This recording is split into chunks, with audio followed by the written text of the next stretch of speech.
Après une pause de 3 mois, la F1 reprend enfin ses droits. Salut tout le monde, j'espère que vous allez bien, j'espère que vous êtes en forme. Très heureux, très content. Franchement, je suis au top du top pour enfin vous retrouver pour cette première analyse pronostique de cette saison 2024. Je tiens énormément à vous remercier, voilà, puisque c'est déjà la 3e saison, même si ce n'est plus, qu'on passe ensemble. Donc on va reprendre les analyses pronostiques, on va analyser, pronostiquer tout ce qui pourrait se passer lors de ce premier Grand Prix de cette saison 2024. Bien sûr, nous rentrons dans une saison qui va être très très longue, hein, je le rappelle, 24 Grands Prix, la saison la plus longue de l'histoire de la F1. Petite particularité concernant ce Grand Prix de Bahreïn, surtout au niveau des jours, puisque là, le week-end va commencer dès le jeudi avec les 2 premières séances d'essais libres. Normalement, si vous regardez cette vidéo, eh bien, elles sont déjà passées. Demain, pour la journée du vendredi, eh bien, ça sera les qualifications aux alentours de 17h. Et le Grand Prix, exceptionnellement, lors des 2 premiers Grands Prix d'ailleurs de cette saison, se dérouleront le samedi. Vous pourrez donc regarder le Grand Prix le samedi à 16h et on se trouvera juste après dans la soirée pour le débriefing et surtout mes top flops. On ne perd pas plus de temps, n'oubliez pas le petit like, le petit abonnement. On est parti pour cette première analyse pronostique de cette saison.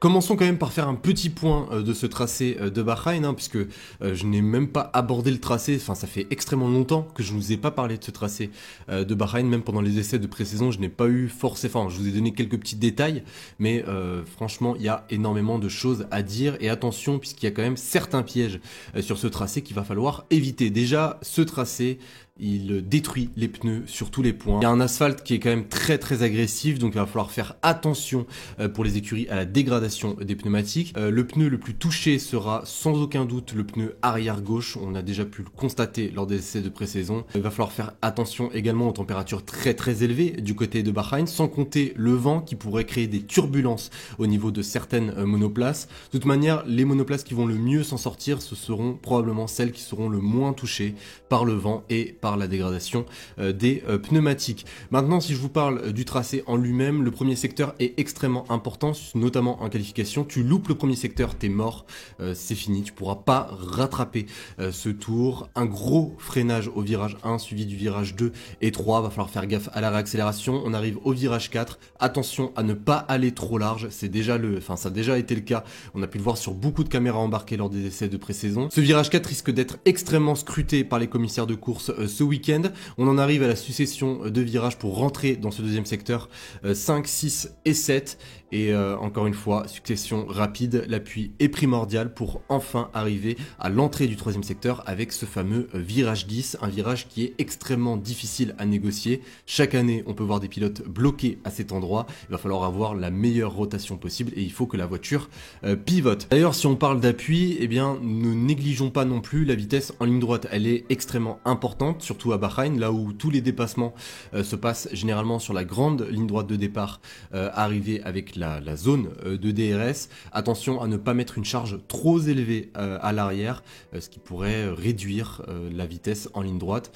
Voilà, il va falloir que les équipes trouvent le bon ajustement, le bon équilibre entre un appui et une bonne vitesse de ligne droite. Maintenant, parlons de mon pronostic et je vous invite, comme d'habitude, à me mettre le vôtre dans les commentaires. Alors, il faut savoir qu'il y a un abonné du nom de Flavien qui va s'occuper du tableau des pronostiqueurs. Donc j'en profite déjà pour le remercier et également je rappelle les règles. 3 points si vous me trouvez le bon podium dans l'ordre, 1 petit point si vous me trouvez juste le bon vainqueur.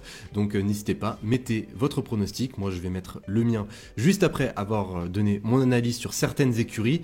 Alors l'écurie que j'attends le plus, sans surprise, ça reste bien sûr Red Bull. Red Bull, ils étaient déjà favoris l'année dernière.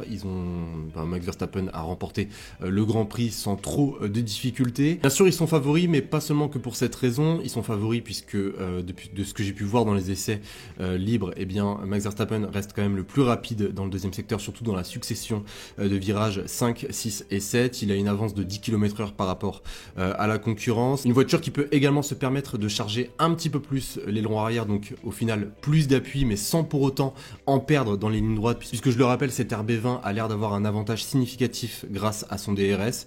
un petit peu comme la RB19, donc Red Bull, sans surprise, je les attends présents. Et pour finir concernant Red Bull, et là on a une très grosse news et surtout un verdict plutôt qu'on attendait depuis très longtemps.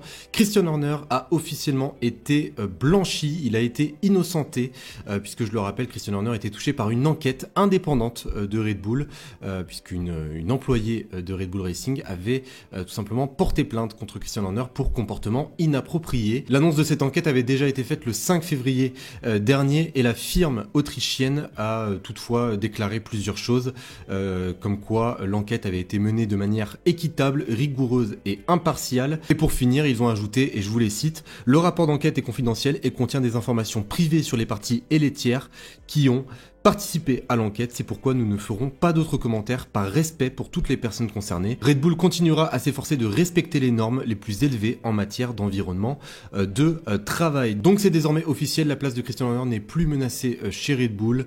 Moi je vous en avais déjà parlé, enfin je vous avais déjà parlé de cette affaire dans une ancienne vidéo news. Je ne m'étais pas du tout exprimé sur cette affaire en elle-même. Pour moi c'était plus le côté sportif qui m'intéressait et c'est d'ailleurs toujours le cas. Donc voilà, j'ai pas forcément grand chose à vous dire sur la finalité de cette enquête. Mais en tout cas, ce que je peux vous dire, c'est que Christian Horner sera bien présent cette année en Formule 1. Mercedes également, que j'attends très solide. Alors, j'espère que Mercedes, ils ne vont pas opter pour la suspension avant qu'on a pu voir lors de la dernière journée des essais libres. Ça avait l'air de ne pas tellement fonctionner pour les pilotes.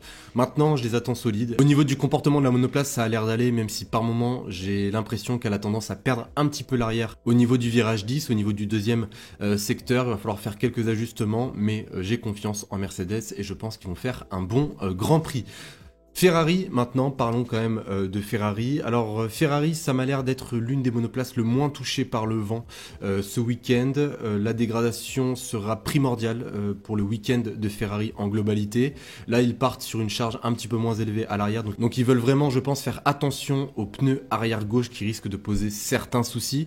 Maintenant, j'ai hâte également de voir leur stratégie en course. J'imagine que ça va plutôt bien se passer, que ce soit pour Charles Leclerc ou pour Carlos Sainz. On l'a vu en 2023, les Ferrari se sont toujours plutôt bien débrouillé sur ce tracé. Avec cet SF24, je m'attends à une bonne performance des deux pilotes. On continue avec McLaren. Eux, je ne les attends pas forcément.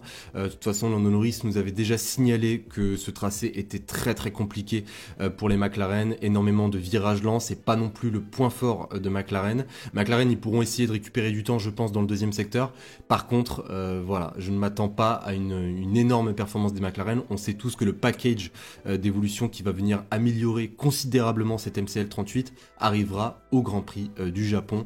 Donc les circuits type Bahreïn, Zandvoort où il y a pas mal de virages lents, honnêtement McLaren, je ne m'attends pas à une énorme performance. En tout cas, j'espère que les pilotes pourront essayer d'aller viser pourquoi pas aller le top 6 ou même le top 8. Au niveau d'Aston Martin, ceux qui ont créé la surprise la saison dernière, alors là j'imagine que ça sera quand même différent, je les attends pas forcément dès le premier Grand Prix, tout comme je viens de le dire avec McLaren.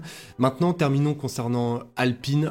Alors Alpine, c'est ceux que j'attends le plus au tournant. Est-ce que ces rumeurs qu'on a pu entendre comme quoi la Alpine serait au même niveau de performance que la Haas sont vraies? Concernant Alpine, il y a énormément d'aspects négatifs qui sont venus s'ajouter. On parle d'une Haas 524 en surpoids, inefficace totalement sur le plan aérodynamique, lente sur un tour rapide, ce qui peut être un réel problème en qualification et également en rythme de course. Pierre Gasly, on le sent pas du tout optimiste, mais vraiment pas. J'espère que les pilotes vont s'en sortir. S'ils arrivent à rentrer dans le top 10, je pense que ça sera déjà un bon Grand Prix. Donc au niveau de mon pronostic, pas de surprise, je vais mettre Max Verstappen en première position. En deuxième position, je vais rester sur Charles Leclerc. Et en troisième position, ça va peut-être vous surprendre, mais je vais mettre Sergio Pérez. Sergio Pérez, il a tendance à commencer plutôt bien ses débuts de saison, donc envie de vous dire pourquoi pas. Deux Red Bull sur le podium, une Ferrari entre les deux. Franchement, ça me semble être un pronostic plutôt logique. Sur ce, n'oubliez pas de me laisser le vôtre dans les commentaires. Encore une fois, je suis extrêmement heureux de vous retrouver pour cette saison 2024. En plus, on est bientôt rendu aux 20 000 abonnés et franchement, c'est juste dingue. Je vous en remercie encore une fois. Sur ce, n'oubliez pas le petit like si vous avez aimé la vidéo. C'est la meilleure manière de me le faire savoir, de mettre votre petit pronostic en commentaire. Et je vous dis à samedi. Salut tout le monde.